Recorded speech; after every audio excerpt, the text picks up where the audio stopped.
Buenas noches y bienvenidos a un nuevo episodio más de Expedientes, el podcast. ¿Cómo están, doctores? Muy bien, todo excelente. ¿Y ustedes? Bien. Muy bien, muy motivada el día de hoy. Yo también, pues tiene un ratito que no nos veíamos, no habíamos podido grabar porque hemos tenido algunas dificultades técnicas. Claro. No habíamos pensado que fuera tanto trabajo, la verdad, yo no lo pensé. ¿Ustedes se imaginaron el trabajo que implicaba? La verdad es que no. No, de hecho hemos hecho muchas pruebas y errores hasta dar con la buena, ¿no? Sí, de hecho hoy ya llevamos una hora intentando grabar este episodio y ha sido complicado. Pero bueno, el día de hoy tenemos el 7º episodio de esta primera serie de asesinos seriales y el día de hoy vamos a hablar de uno de los asesinos seriales más pues reconocidos de la historia, uno de los que más se habla, y series, películas, libros, un montón de documentos respecto a su vida y muchísimas cosas además que decir de él. Estamos hablando de nada más y de nada menos que de Teodoro Roberto Bundy, de Ted Bundy. Híjole, uno de los casos más polémicos, más sonados, y bueno, yo creo que aquí la mayoría de nuestro público, si no es que casi todos, han escuchado de este asesino en serie. Sí, de hecho ha sido tan famoso que hay una persona que todos conocen de la infancia, bueno, no todos, más bien los que estamos como en esta edad, a partir de los 25 años, que quien interpretó en una de las películas o series que se ha hecho de Ted Bundy fue Zac Efron. Sí, claro. Entonces Zac Efron lo reconocerán de películas como High School Musical o otras series y películas, pero es una persona que justamente por lo que era Ted Bundy físicamente lo identificaron con este personaje y quisieron que le hiciera el papel. Zac Pechos Grandes Efron. Exacto. ¿Oyes? Sí, me han contado por ahí. La verdad es que no sé de qué me hablas, Guillermo. Bueno, la historia de Ted Bundy es amplísima, vamos a ir contando un poco y me gustaría a mí que más que narrar su historia, porque ya como lo dijeron hay un montón de cosas que cuentan sobre él y de todo lo que hizo y de todo lo que no hizo también. Además de que su caso se vuelve famoso porque es uno de los primeros, si no mal recuerdo, de hecho es el primer caso en ser televisado. Sí. Mientras ocurría, además de otros matices pues interesantes que tiene, como que él intentó defenderse, había estudiado en la escuela de Derecho, era una persona bastante inteligente con una capacidad sobresaliente que incluso el juez reconoce su capacidad y le dice al momento de ya darle la condena, que él termina siendo electrocutado, que le hubiera encantado verlo ejercer. O sea, eso nos habla de que era una persona verdaderamente no solo encantadora, sino brillante, ¿no?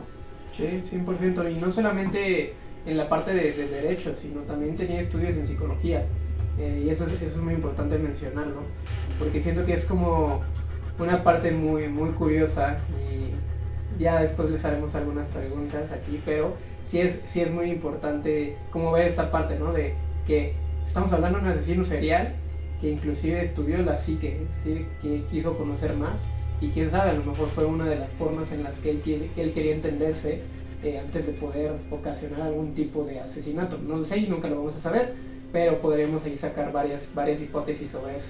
Uh-huh. Sí, claro, también comentar que Ted Bundy tenía esta apariencia o esta fachada de persona normal, como cualquiera de nosotros tres que estamos aquí, era una persona muy capacitada, una persona muy inteligente y una persona que hasta cierto punto tenía un grado de estudio superior, ¿no? Entonces, pues, esta parte también es muy interesante de este asesino en serie. Uh-huh. Bundy, de hecho, muere muy joven. O sea, finalmente él muere a los 42 años, después de haber hecho una serie de artimañas en donde logró evadir el sistema, se escapó un par de ocasiones de la cárcel, lograba engañar incluso a la propia policía. Hábil. Era muy hábil, era digamos, el asesino serial del libro, ¿no? Sí, el típico que cae bien a las personas y que las convence de todo lo que les dice, ¿no? Sí. Quiero yo hacer aquí una acotación. Leía hace poco un autor que es Vicente, no me acuerdo ahora su apellido y no quiero mentir, Serrano, Garrido, tengo ahí, ahora me tengo que acordar, pero él hace una distinción entre un asesino serial y un asesino de masas en una sola exhibición, o un asesino en serie de una sola exhibición. Él nos cuenta que un asesino serial, como ya lo hemos visto anteriormente, es aquel que comete un acto delictivo, luego pasa por un periodo de enfriamiento y luego vuelve a cometer un acto delictivo, evidentemente que implica quitarle la vida a una persona, y que habitualmente sigue un patrón ritualístico, como puede ser atar a la persona, no sé, dibujar símbolos con sangre, enviar cartas, tomar fotos, yo qué sé.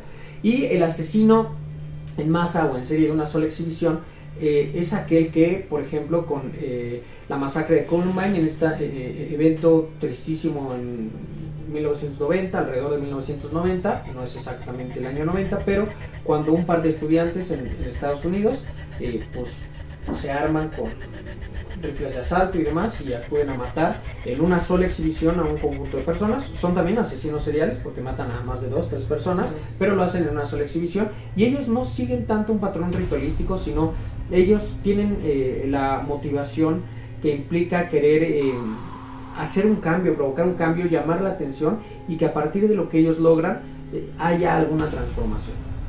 No sé si habían escuchado de este concepto. ¿Del asesino de masa? Ajá, en una sola exhibición. Sí, sí. De hecho, otro de los ejemplos que podemos poner es los bombardeos en el maratón de Boston. Cuando se pusieron las bombas y fue explotarlas para matar a la máxima cantidad de personas que estuvieran y que pudieran acceder o que pudieran participar en este maratón, pero lo que buscaban era justamente hacer o dejar claro algo de algún movimiento o alguna persona. Esto normalmente lo vemos en los movimientos radicales, que utilizan este tipo de situaciones para justamente dar alguna palabra o algún requerimiento que quieran tener ellos. ¿Tú, Jessy, lo habías escuchado? No, es la primera vez que lo escucho, lo cual se me hace muy, muy interesante. Bueno, pues vamos a platicar de Bundy. Bundy comete una serie de asesinatos muy impresionantes. Vamos a tratar de no detenernos en detalles, de no ahondar en ellos, porque pues ya hay muchos documentos que lo hablan. Vamos también más a enfocarlo desde nuestra área de estudio, como lo hemos venido haciendo. Pero él está activo entre el año 74 y el año 78. Son 4 años en los que él comete una serie de asesinatos importantes de jovencitas que van desde los 12 años, siendo sus víctimas más joven, que además sufren de abuso sexual, hasta edades un poco más grandes, ya rondando los 30 años. Un tipo que sigue patrones ritualísticos, un asesino en serie, digamos, de libro, sádico, narcisista, cero empático. Es una persona que pasa, me parece a mí, a la historia y causa fascinación precisamente por el comportamiento tan cínico que tiene, ¿no? Sí, es una persona que conforme fue avanzando y me causa un poco de risa, porque es justamente una persona muy, muy hábil, muy, muy empática hacia afuera, pero una vez lo vas conociendo, una vez vas conociendo su historia, te vas dando cuenta de lo dañado que está dentro en su mente. Y hablando de eso, hablando de los asesinatos, pues no es una persona que mató 5, mató 6, 8 personas, que obviamente es lo mismo matar una persona a matar siempre. Estamos hablando de que mató a mujeres, a más de 30 mujeres. Él se declaró culpable de 30, pero él se le atribuyen más de 36. Y lo que me llama mucho la atención es justo que tenía este patrón, esta parte de dejar siempre o de buscar siempre personas, mujeres principalmente, nunca o no se le conoce algún asesinato a hombres, pero que posterior al asesinato ocasionaba o generaba cosas atroces con los cuerpos. Y no estamos hablando de simplemente a lo mejor dañarlas, simplemente a lo mejor lastimarlas físicamente, sino estamos hablando de un tipo que abusaba sexualmente, y de no cualquier tipo de abuso sexual, se ensañaba con las personas, se ensañaba con las mujeres, era un tipo sádico. Entonces es curioso ver esa personalidad, y ustedes lo pueden buscar, es algo conocido. Hay videos de Ted Bundy, hay videos donde él mismo está hablando, diciendo que él es inocente, y que va a demostrar las cosas. Y cuando ya fue la hora de saber su detención y de saber todo lo que había hecho, pues te das cuenta de que justamente es esa oveja vestida, ese lobo vestido de oveja, ¿no? Sí, me recuerda un poco, bueno, hablando de los asesinos que ya hemos revisado, hemos hablado de Garavito, del que también hay expedientes de video y de grabaciones donde él se expresa, la Mataviejitas, pero por ejemplo en el caso de la Mataviejitas, bueno, a Garavito lo agarran y no le queda más que confesar, pero la Mataviejitas hace un poco lo inverso a Bondi, ¿no? Ella la agarran, confiesa sus crímenes, da las razones y luego se retracta y hasta el día de hoy se mantiene de esa forma. Exacto. Mientras que Bondi, desde que lo agarran, siempre niega haber cometido los asesinatos, ¿no? Sí, claro, siempre de primera intención fue velar sobre su inocencia hasta que no se demostrara lo contrario. Evidentemente más adelante llegaron las evidencias tal cual y pues no le quedó otra opción más que culparse, ¿no? O justo aceptarlo.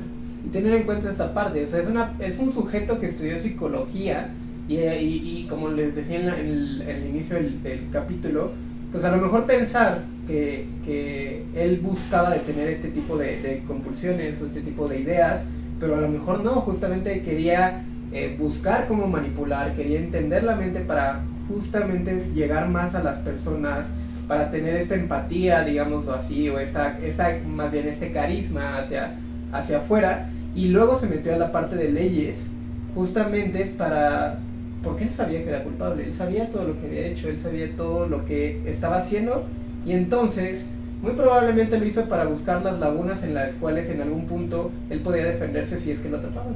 Entonces fue una persona muy, muy inteligente. No le estamos, y aquí es muy importante, no estamos diciendo que Ted Bundy es la persona más exitosa y más inteligente de este mundo y le estamos vangloriando, pero sí es una persona que hizo y trató y engañó a muchas personas, engañó inclusive a la policía durante mucho tiempo. A su pareja, ¿no? Que además tenía una hija, o sea, sí. Que es parte, me parece, de los datos sorprendentes. Un tipo que convive con una mujer que previamente había tenido una relación de la cual hubo una hija como resultado, que convive mucho tiempo con ellas y que no les causa daño alguno y que de hecho logró crear esta imagen de un tipo protector, amoroso, cuidadoso, y es precisamente esta persona, su pareja, quien después termina denunciándolo a la policía, sugiriendo que probablemente se trataba de Ted Bundy, porque otra de las cosas de Bundy que fue, digamos, choqueante, sorprendente en cómo su modus operandi se llevaba a cabo era que iba migrando de lugar en lugar, o sea, tuvo entre 6 y 7 estados en donde él cometió asesinatos, ya decías tú, alrededor de 30 confesados, por ahí hay quien habla de 36, el hecho es que son más de 30, se sabe que al menos a 12 de sus víctimas las decapitó, las cabezas las guardaba en su departamento solamente pues para sus juegos perversos, y otras simplemente pues entraba a su dormitorio y las asesinaba, corrompiendo un poco o rompiendo este esquema ritualístico sobre el que él pues trabajaba, ¿no? Sí, es muy, muy duro ver esa persona de Ted Bundy, porque como tú lo dices, a veces nos imaginamos al asesino serial, aquella persona que literalmente está encerrado y está apartado del mundo real y es el que la policía se tarda años en encontrar y es la persona que nunca esperarías que fuera, pero Ted Bundy justamente nos marca esa parte de decir, pues el asesino serial puede ser el tipo que vive al lado de mí, ¿no?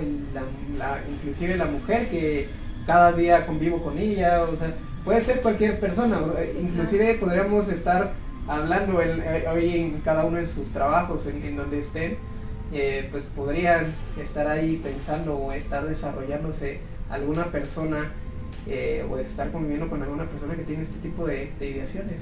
Sí, claro, ¿no? Ahí pensar, ¿no?, en quienes trabajamos, pensar incluso hasta nuestro propio jefe, ¿no? Jefe, compañero, vecino, etcétera.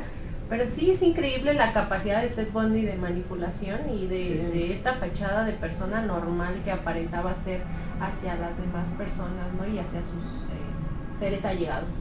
Sí, también muy curioso, es muy, muy interesante ya cuando te metes más a profundidad a la parte de Ted Bundy. Vamos a platicar un poquito de su infancia, pero es muy importante, a mí se me hace muy importante, muy curioso saber que para él el mundo en el que él vivía podía ser diferente al mundo en el que él se imaginaba o en el que él pensaba que estaba bien. ¿Por qué digo esto? Porque pues para él, por ejemplo, su infancia era algo muy muy importante y que nunca había hecho cosas malas y que siempre era aquel estudiante estrella y que era el capitán y que toda la gente lo buscaba, pero las personas que lo conocieron, sus directivos, maestros, inclusive gente muy cercana a él decía todo lo contrario, ¿no? Decía que era una persona muy recluida, una persona que no era buena en las cosas, una persona que se frustraba, una persona que literalmente no le caía bien a nadie. Pero para él se hizo una historia diferente en su cabeza, y era la persona exitosa, la persona que todos querían estar junto con él, a comparación de que lo que es la realidad. Entonces se me hace algo muy, muy interesante. A lo mejor Guillermo nos podrá platicar un poquito más de a lo mejor desde el psicoanálisis por qué pasa eso, o qué es lo que sucedería, pero creo que es algo muy interesante, el saber que tú puedes generar, tu mente puede generar algo completamente diferente a lo que en realidad pasó, y que la gente te pueda considerar como algún mitómano, pero para ti a lo mejor puede ser muy real, ¿no? Hay un montón de mecanismos. A ver, Sí. siempre entender que en la mente no hay un absoluto, no hay reglas, porque estamos hablando, yo lo que amplifico así, de muchas películas, ¿no? O sea, Sí. la mente de cada uno de nosotros es una película distinta, una historia distinta, que se cuenta de manera distinta, que inicia de manera distinta y que se desarrolla de manera distinta. Entonces, pues no podemos unificarlo como en un todo, ¿no? Como en otros órganos, como el corazón, el páncreas, los riñones. Pero precisamente esta construcción que él tiene de su vida pasada, de sus primeros años, seguramente tiene o podría guardar relación con la integración yoica, esta parte en donde se estructura su mente, se estructura su realidad psíquica, y a partir de la cual él, al no tener, digamos, una fortaleza en esta estructuración, todo se termina derrumbando. Eso pudo haberlo dejado con un sentimiento de carencia afectiva, con un sentimiento de digamos, de falta de identidad, y eso lo lleva a construirse una identidad propia basado en sus fantasías y basado en sus pues sí, en sus ideales. Sí, tomando, creo que eso es algo muy importante, y ahorita retomando o recordando la historia de Bondi, pues es una persona que se enteró ya cuando era un poco mayor que su papá, o el que él pensaba que era su papá, no era su papá, que en realidad él no tenía papá, porque en su acta estaba como una persona que no tenía papá, que no se pintaba ahí el papá. Y luego se entera de que quien en realidad fue como su primer papá, o las personas que lo tomaron como sus papás, fueron sus abuelos. Entonces ya después se entera que su mamá es la que le habían hecho creer que era su hermana. Entonces como que ahí se fragmentó un poquito su forma y su vida, digámoslo, en que él nunca tuvo una identidad de quién era o de dónde venía, ¿no? A lo mejor puede ser una persona que fue amada, y dicho por su propia historia y por su propia familia, era una persona que nunca le faltó nada, una persona que tenía escuela, tenía casa, tenía familia, sus abuelos lo querían. Lo que sí, obviamente, es que recibió mucha esta parte de ver a su abuelo, que era un poco abusivo, o no un poco, era abusivo, era agresivo, inclusive con su propia abuela. Entonces, aunque se sabe que con Ted nunca fueron así, a lo mejor ver esa parte, el crecer así, pues pudo haber sido también una forma de él expresar eso en los asesinatos y con sus víctimas. Sí, indudablemente las experiencias que tuvo Ted en la infancia fueron dificultades emocionales, y si en algún momento no se tuvo esta precaución por parte de los padres, pues obviamente también se encontraba con una infancia muy, muy, muy tormentosa, ¿no? Lo cual pudo haber desencadenado a este asesino en serie, aunque no vamos a poder saber. Una de las cosas que aquí yo quisiera aterrizar es, tú mencionas el tema del abuelo, ¿no? Una persona que piensa, fue salvaje, violento y demás, pero esto es algo que Bondi dice, ¿no? Y que de pronto no se pone en entredicho, porque la familia de hecho describe lo que dices, ¿no? O sea, una familia ideal en donde él mismo llega a hablar de su familia, en donde dice, pues la neta fueron buenos, perfectos, no me hicieron daño, no me violaron, no hay una agresión, no hay lesiones como en otros casos, como lo puede ser el caso de John Wayne Gacy, el caso de Jeffrey Dahmer, de los cuales todavía no hemos hablado, pero Bondi construye esta idea que además se entiende como una idea verdadera, ¿no? Un abuelo malo. O pues lo que él dice se pone en duda, ¿no? Pues quién sabe, porque lo dice el que es el asesino. Pero lo que dice la familia no se pone en duda. O sea, la familia se construye como si fueran la familia ideal, ¿no? La familia de novela. Y por ahí también valdría la pena poner en duda esto. Porque lo cierto es que lo que él llega a cometer nos habla de una perversión profunda. Sí. Un sujeto atormentado, agresivo, violento, profundamente carente de empatía para cualquier forma de vida, ¿no? Y particularmente con un particular odio, con saña hacia la mujer, ¿no? Porque como ya lo decías, él no realiza nunca algún acto no que se sepa contra hombres. De hecho nunca se describe, tampoco lo dijo. Él, como ya dijeron, muere sin haber confesado todos sus crímenes, y de hecho algunos de los que confesó no se llegaron a encontrar porque cuando él ya dio la ubicación ya eran cadáveres en descomposición, ¿no?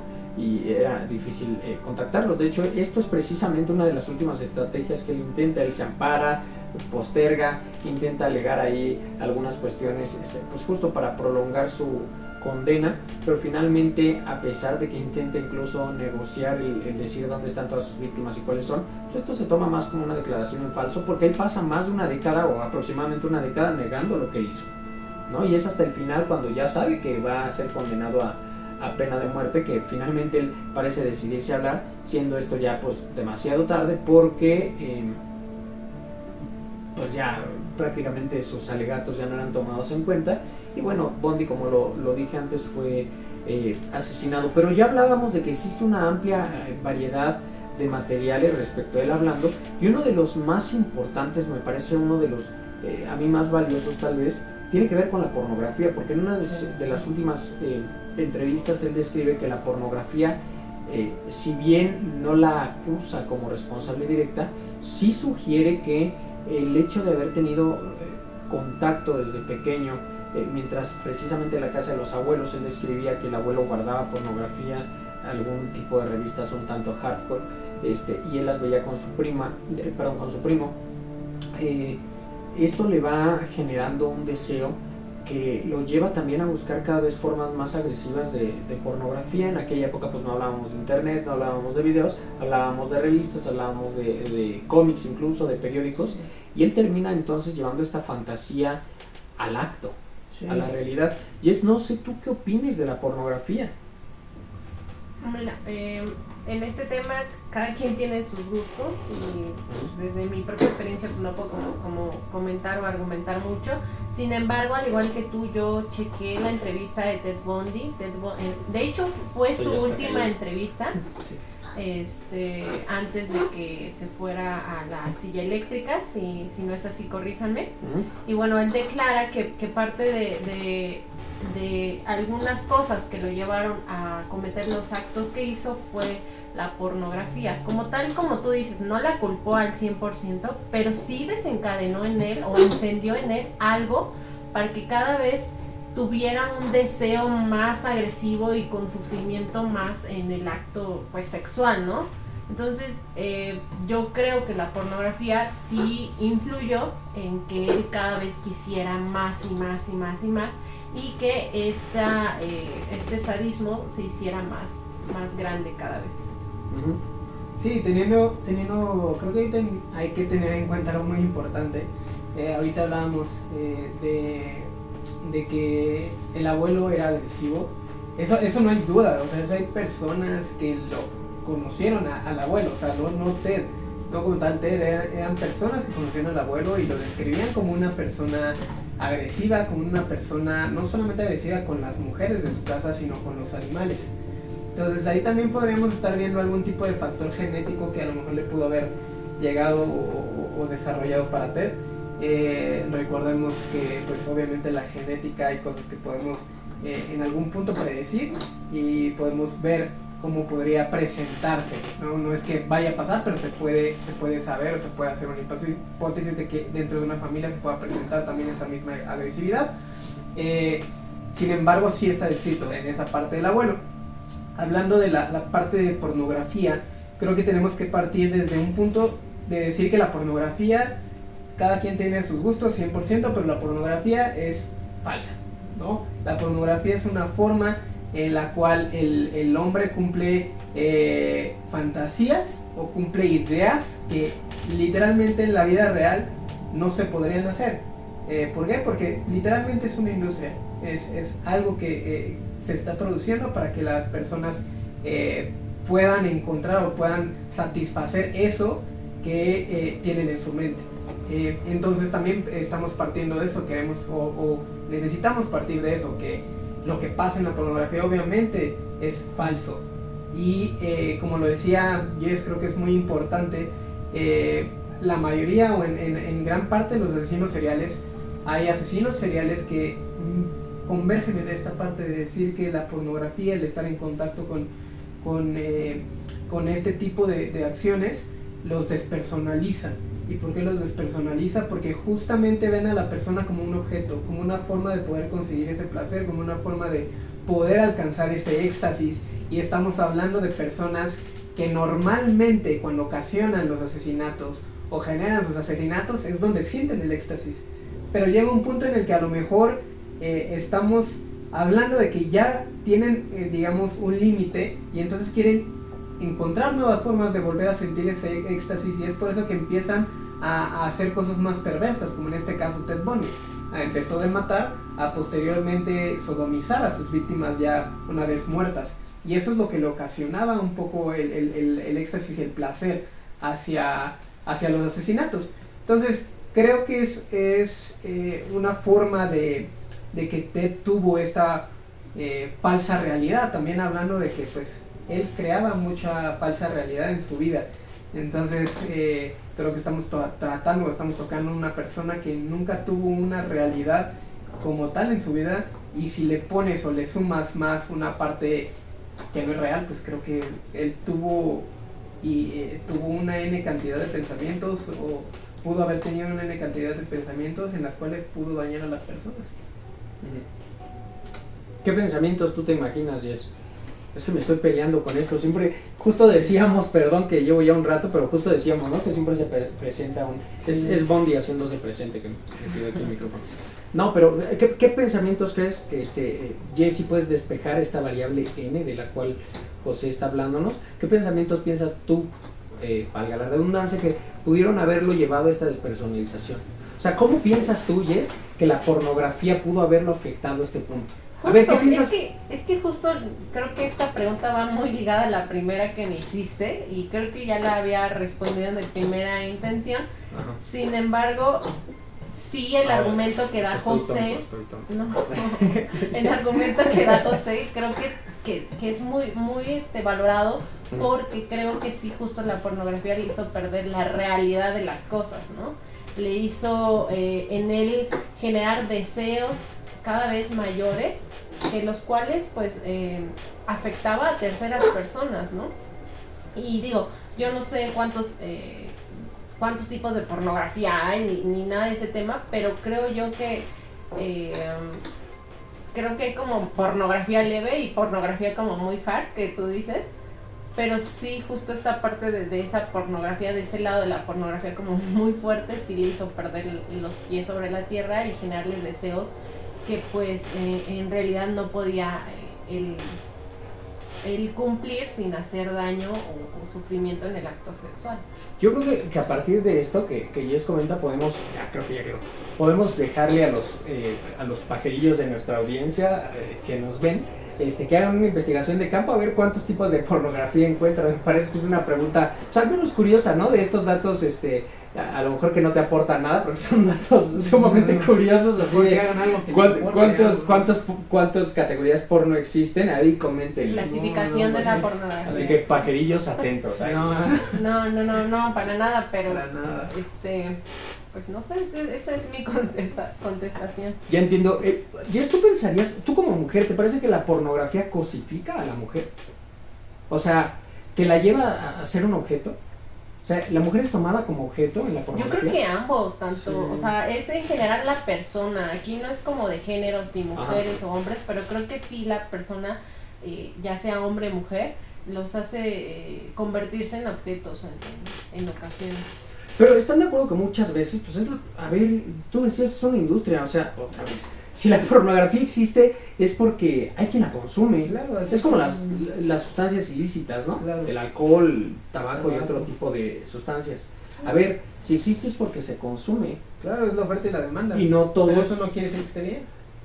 Pero ahí estamos ejerciendo un juicio de valor. Yo no sé qué tan, o sea, yo no me considero, perdón que lo diga, pero yo no me considero autoridad ni moral, ni ética, ni de ningún tipo, como para hablar de lo bueno y lo malo. Me parece que cada quien, toda vez que no estén, a ver, creo que sí hay condicionantes, como por ejemplo, este tema terrible que puede ser este tipo de videos, ya no solo hardcore, ya no solo en donde se pierde toda la dignidad de la persona, sino incluso en donde hay cosas aberrantes, como lo pueden ser abusos sexuales, como lo puede ser pues ahí la participación de niños pequeños, incluso me cuesta mencionarlo, ¿no? O sea, a ver, yo me refiero a cuando se trata de actores y actrices que de manera, digamos, profesional deciden deliberadamente dedicarse al porno, pues porque eso les gusta y ya está.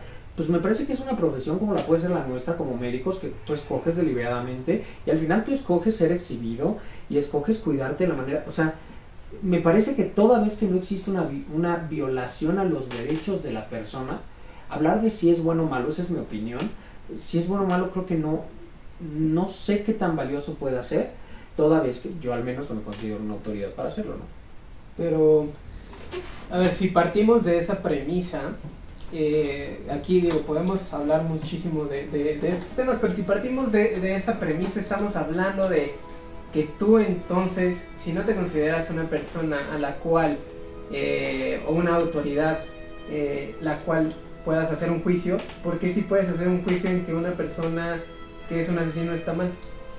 No, es que justo yo no la hago, me parece que este es un tema que va en contra de la moral, ¿no? Y por eso, a ver, se rompen cuestiones morales, por ejemplo, el no agredir sexualmente a una mujer, se rompen normas legales, como lo puede ser pues, el asesinato, se rompen el respeto a la dignidad humana, como lo pueden ser las vejaciones. O sea, me parece que más allá de lo que yo pueda pensar, esto es una construcción social.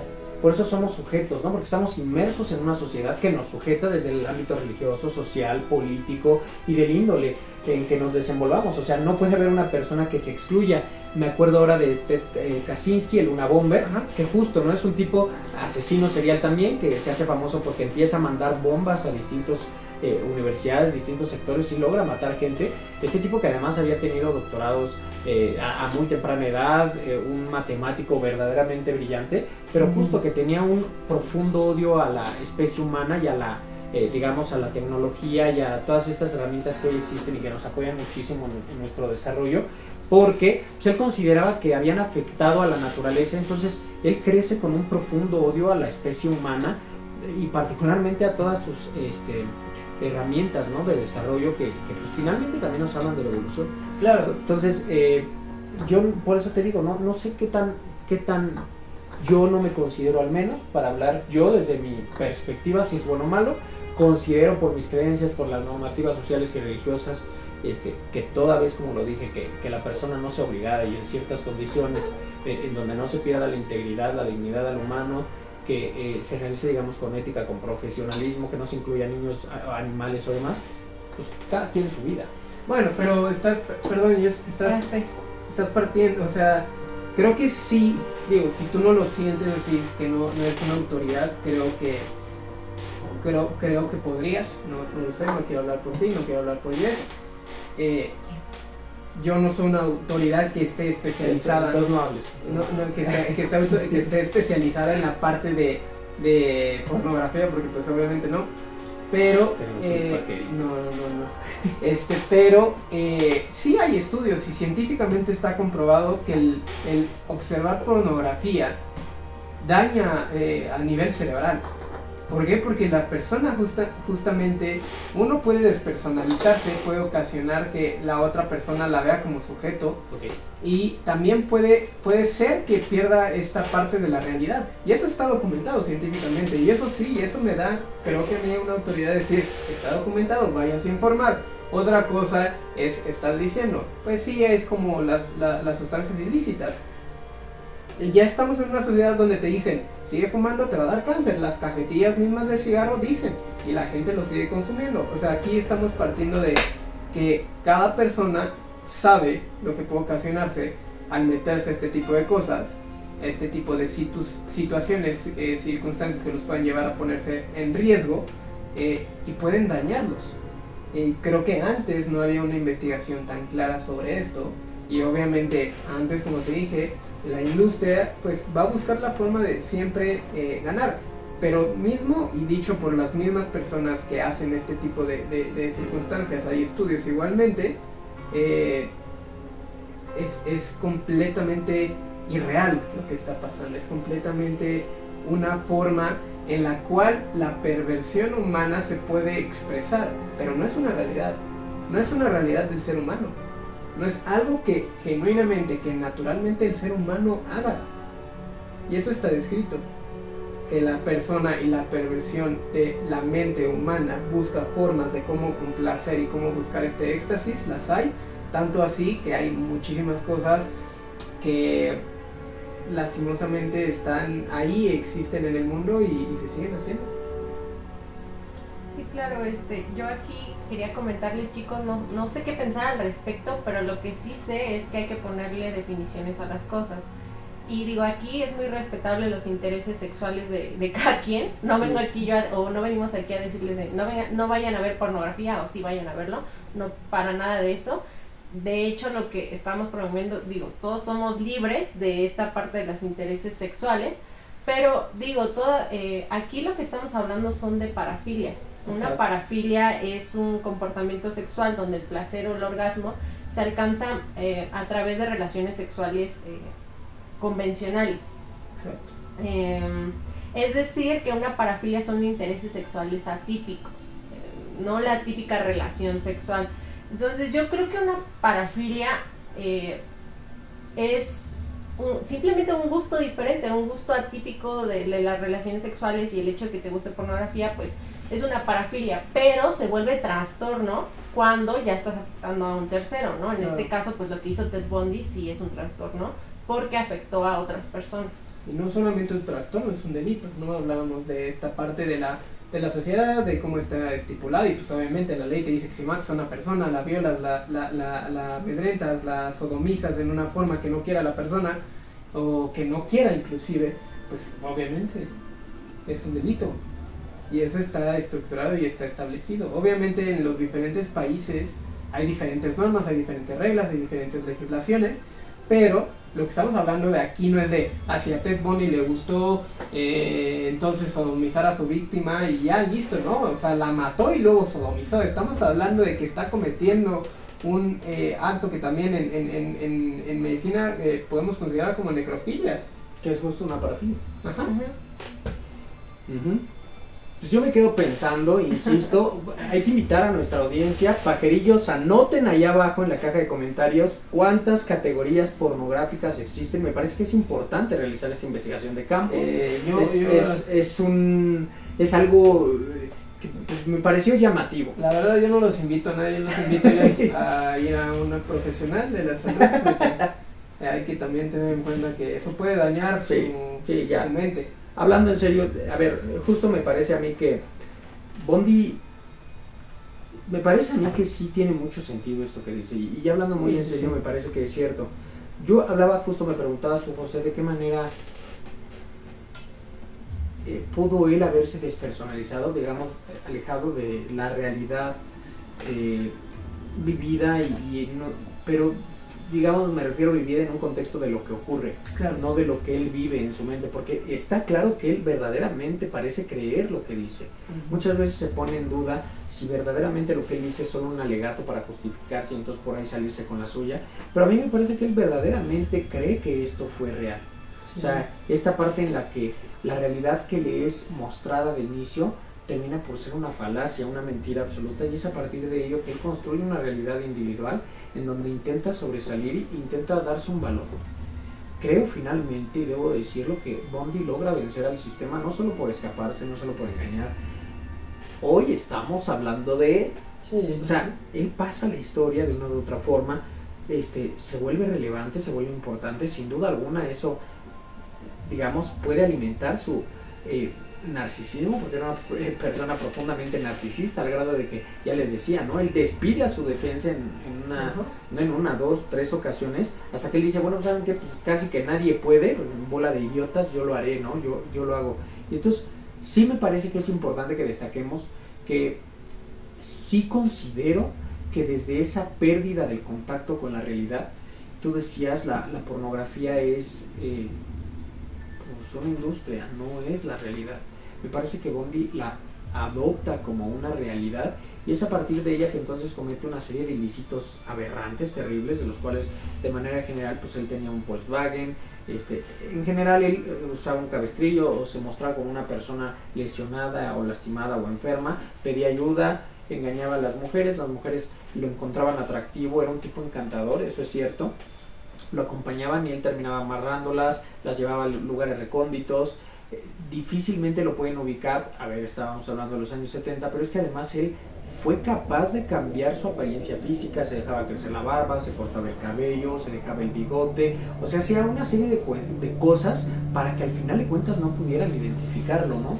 Es de hecho ya después de estar algún tiempo activo que él ingresa a la escuela de Derecho, no es primero va a Derecho y luego se vuelve asesino, ¿no? Es ya siendo asesino que él llega a esto. Entonces yo justo quisiera preguntarles, ¿cómo puede Bondi, siendo tan cruel y tan despiadado, lograr engañar a su propia pareja y a la hija con la que vivía durante por lo menos 4 años? O sea, lleva una doble vida increíblemente, es blanco y negro.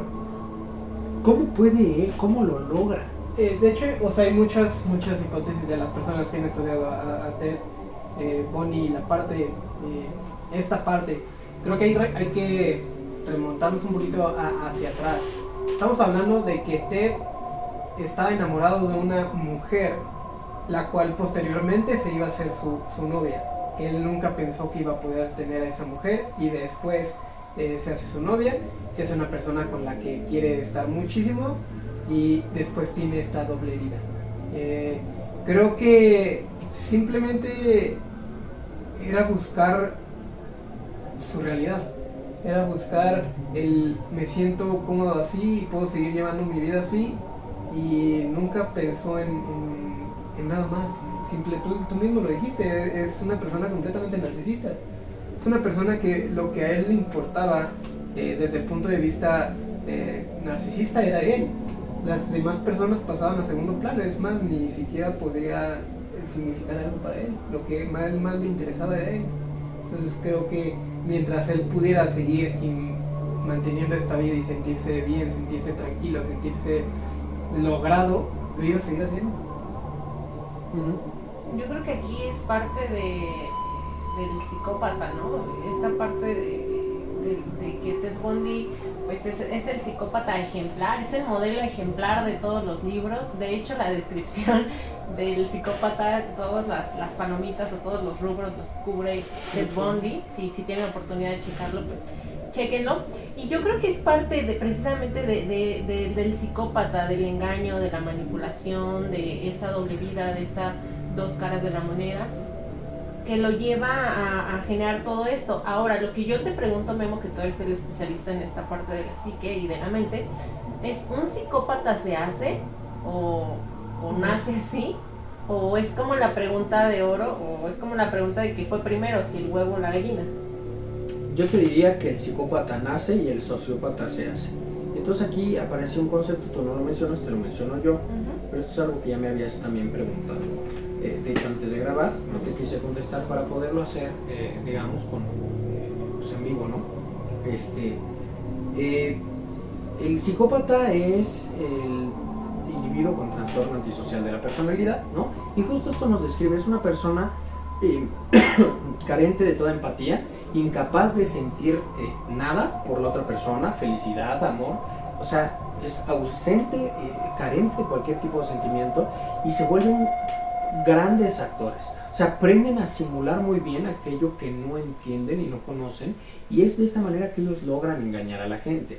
El sociópata se hace y depende de sus condiciones de vida, es capaz de establecer vínculos, aunque estos vínculos son muy limitados.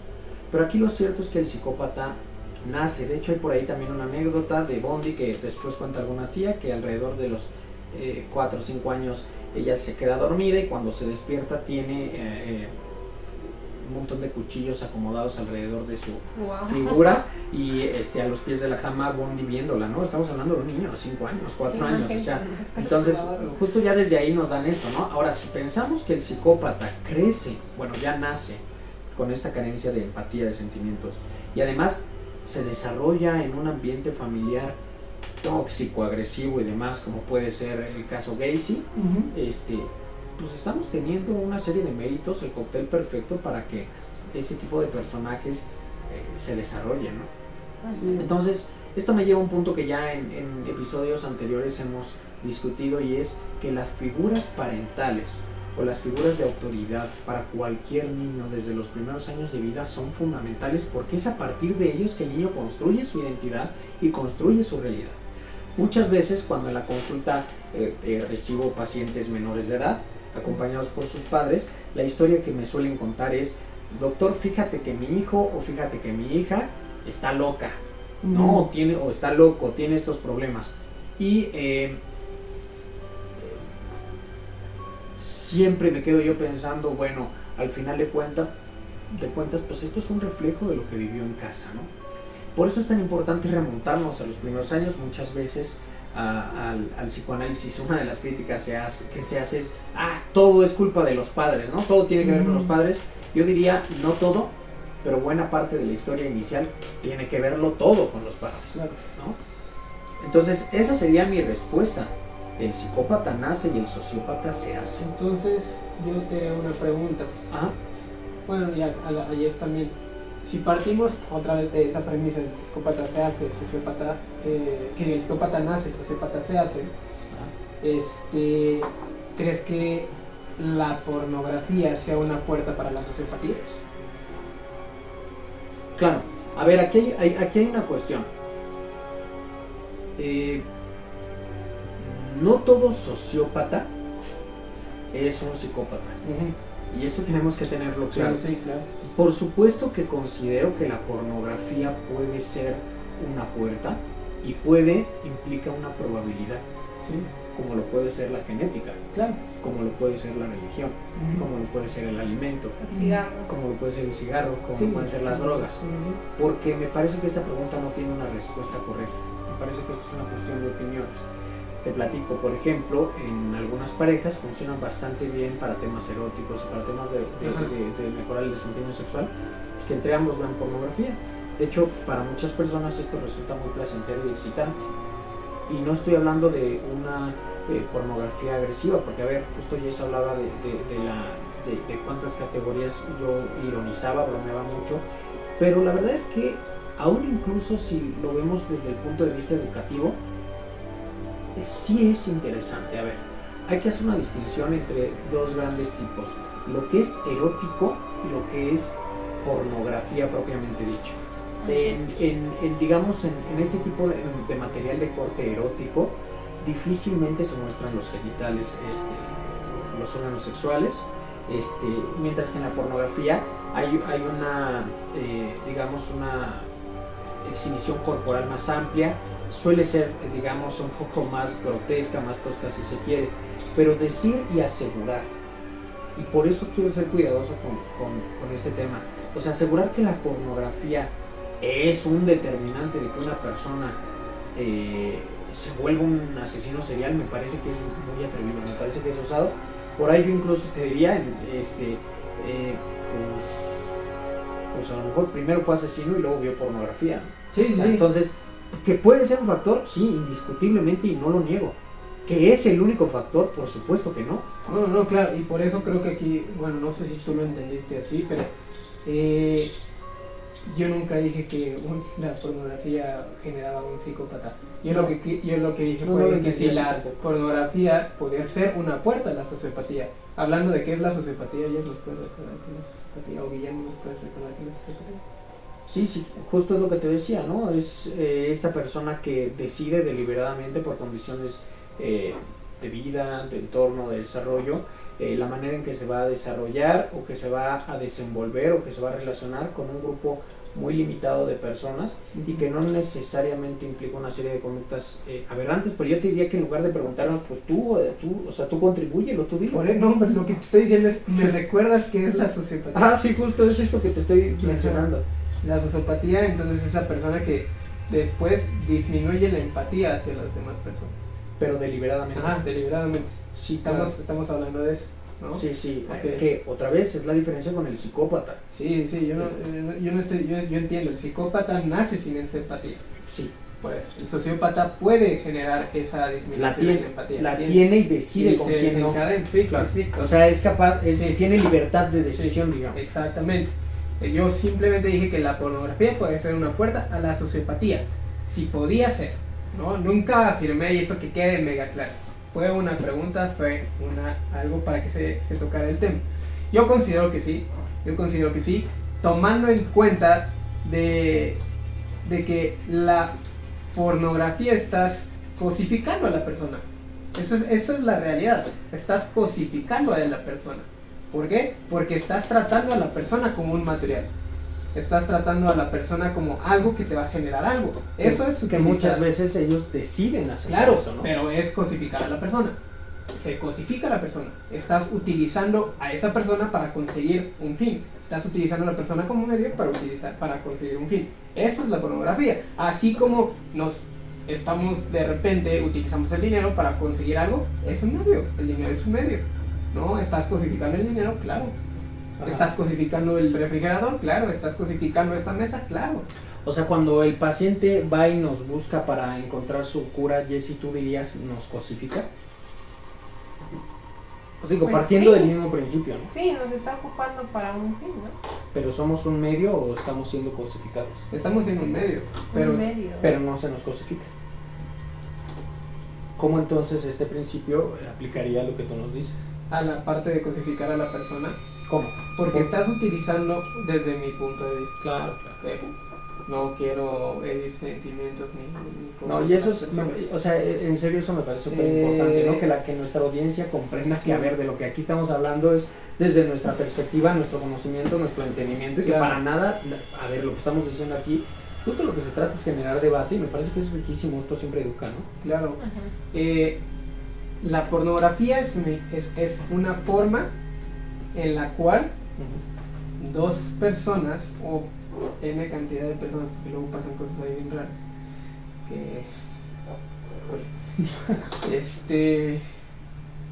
Ventilaciones no, por favor. no, pero Es que sí, no, para nada, pero es que la perversión de la mente humana está cañón.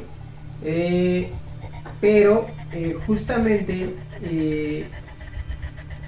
estás utilizando a otra persona en este punto en el que se está utilizando, se está viendo, se está usando.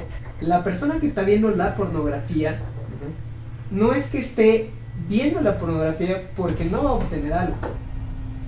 Está viendo la pornografía y está utilizando un medio y está cosificando ese medio para obtener algo.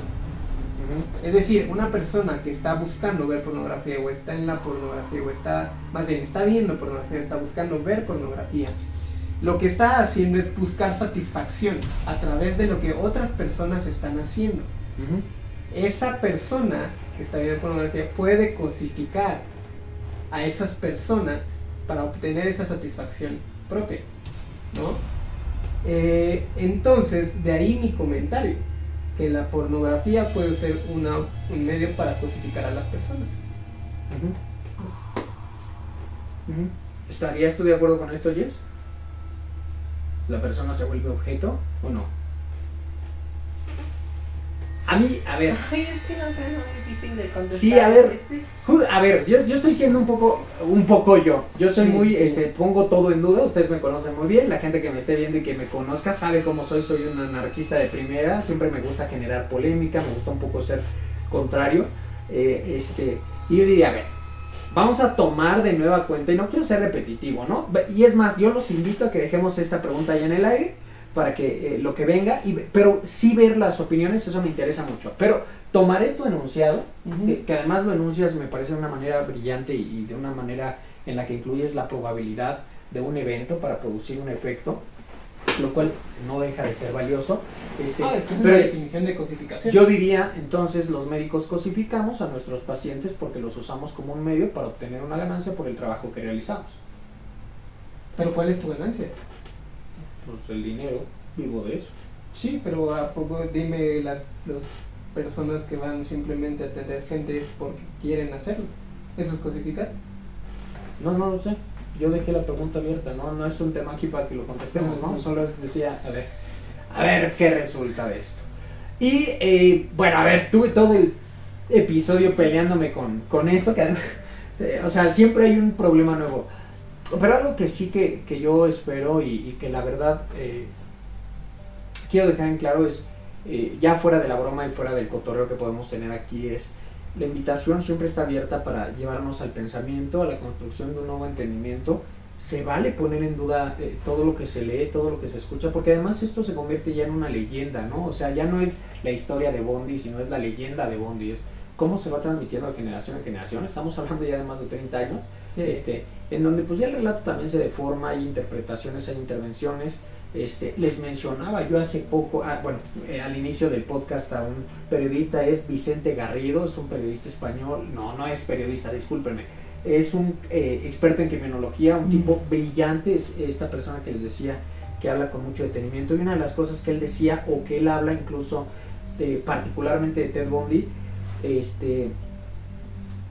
Ted Bundy logra agradar a las masas porque representa precisamente el anhelo de la masa, ¿no? El anhelo no me refiero a los actos que él comete, sino en este caso Bundy, un tipo estadounidense, pues es un tipo bien parecido, que parece inteligente, que era encantador, ¿no? O sea, es la imagen de la forma en la que el americano suele presentarse, ¿no? Digamos, es el símbolo de la identidad americana, y entonces por supuesto que eso genera empatía y eso genera un gusto.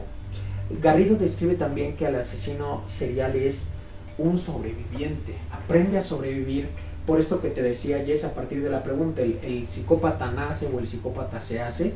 Cuando tú naces sin el entendimiento de un sentimiento en un medio rodeado de personas que se aman o que se enojan o que se entristecen y que se relacionan entre sí, finalmente tú te vuelves una persona que tiene una profunda necesidad de adaptación, porque ya lo decía yo, no podemos ser individuos excluidos de la sociedad o de la humanidad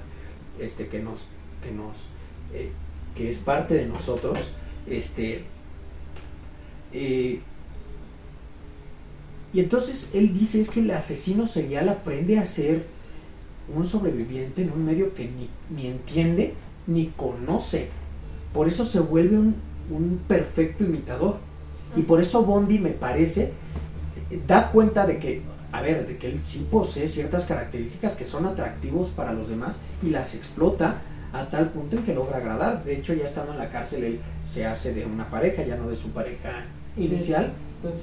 Parece que embaraza, que incluso originalmente lo defendía, aseguraba, ¿no? Él llega a tener un club de fans y eso está documentado también, ¿no? En la corte, mujeres precisamente defendiendo su inocencia. O sea, el tipo se vuelve tan excelente imitador que verdaderamente atrae el encanto de las masas, y es a partir de ese encanto que él logra ocultarse, y es hacia el final ya de esos días en que él pues no le queda más que admitir la serie de atrocidades que realiza. Y me parece que esta forma de entender al asesino serial es también importantísima, porque es, diría, también parte de nuestra humanidad. Sobrevivimos en un medio en el que muchas veces no lo entendemos.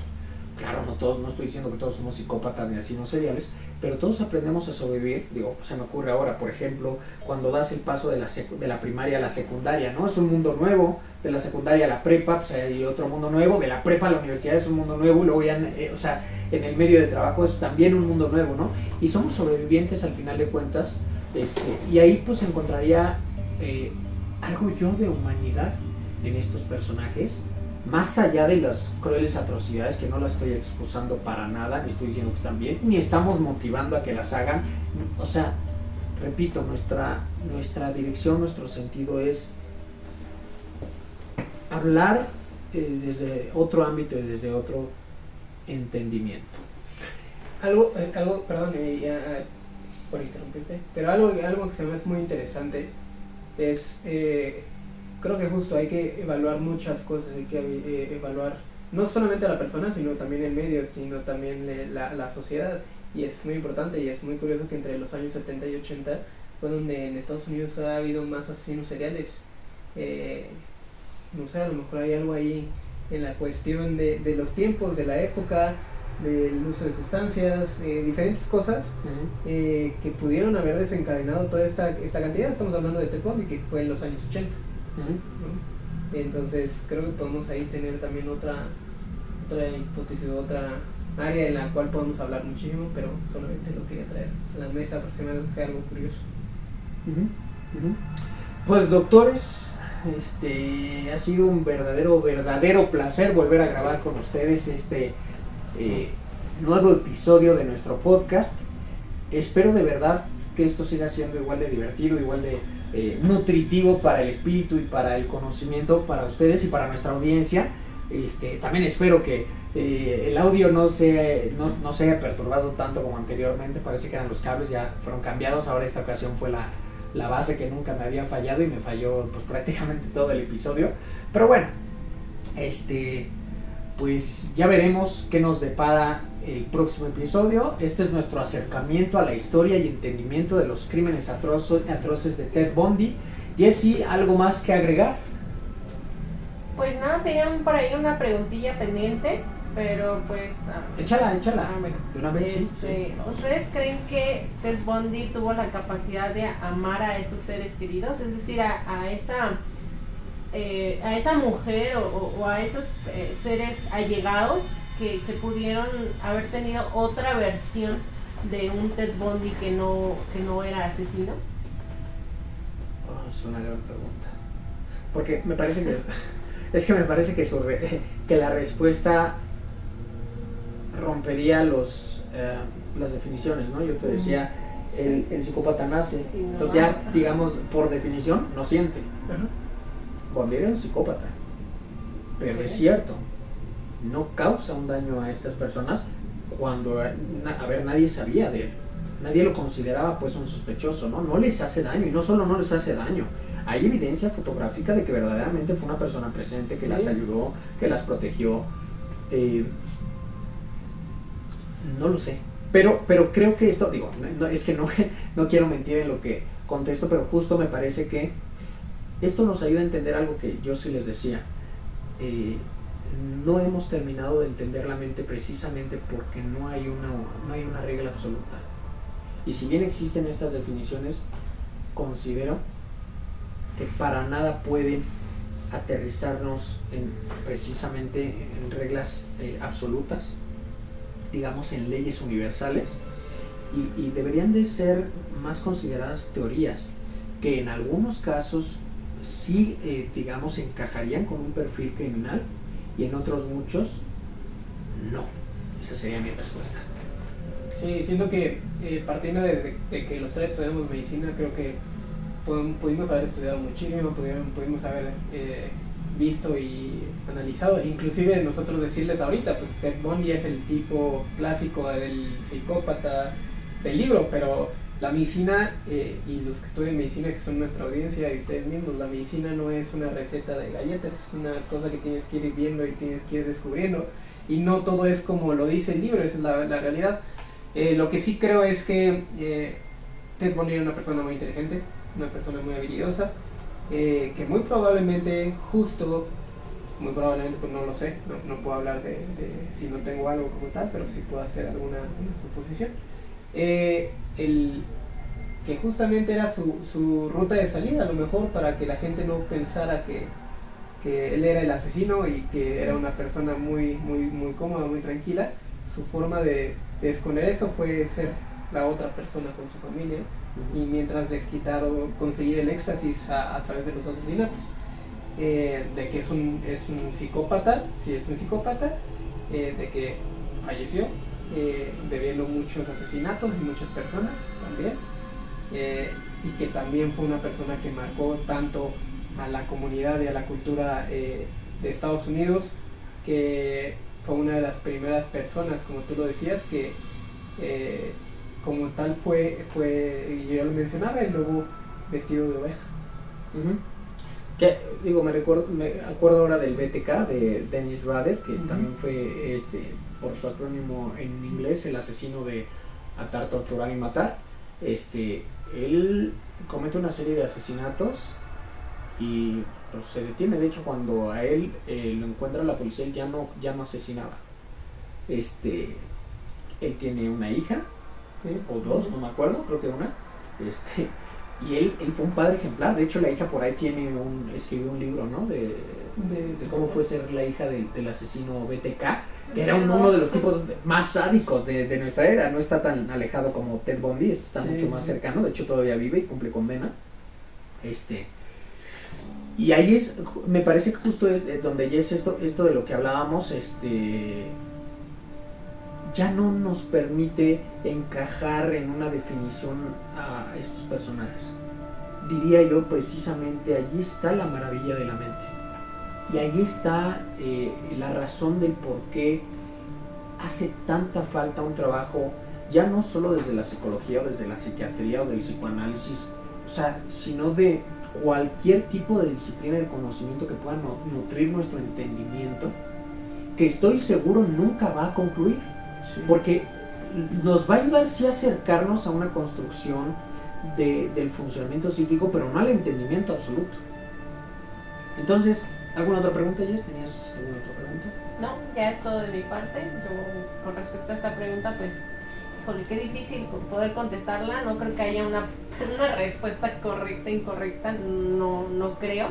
Pero pues creo yo que en alguno de los videos que pude observar sobre las entrevistas a Ted Bundy hubo oportunidad de que él, ¿cómo se llama? Cuando se arrepiente uno. Sí, arrepentimiento, sí, justo. Hubo arrepentimiento dicho, no sé si realmente lo sintió, pero sí. Él se arrepintió en alguna de sus entrevistas. Y bueno, con base a eso, yo desde mi punto personal considero y quiero creer que en algún momento sí llegó a sentir amor. Ok. Pero es personal. Sí, por supuesto. José, ¿alguna pregunta? No, yo solamente les quiero decir que pues aguas allá afuera, ¿no? Con las personas que conocen, con las personas que comparten. Obviamente no se pongan ahí todos paranoicos de que ya la persona de al lado va a ser el asesino, pero pues sí, traten de protegerse lo más que puedan, y más obviamente en estos tiempos que hay muchas cosas peligrosas allá afuera.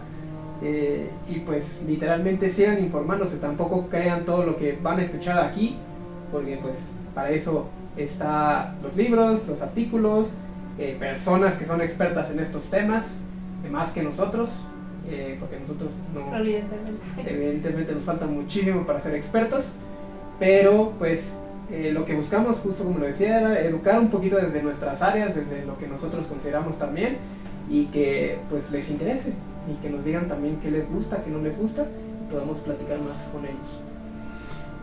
Pues muchísimas gracias, la neta es que es de mis... es que siempre digo lo mismo, pero sí, me encanta poder tener la oportunidad de platicar con ustedes, de grabarlo de entenderlo desde nuestra perspectiva y poderlo grabar para compartirlo a nuestra audiencia. No me queda más que invitarlos, por favor, a que se suscriban a nuestras redes sociales, @expedientepod, en Instagram, en TikTok, en YouTube y en Expedientes, el podcast en Spotify. Nos mantenemos ahí como un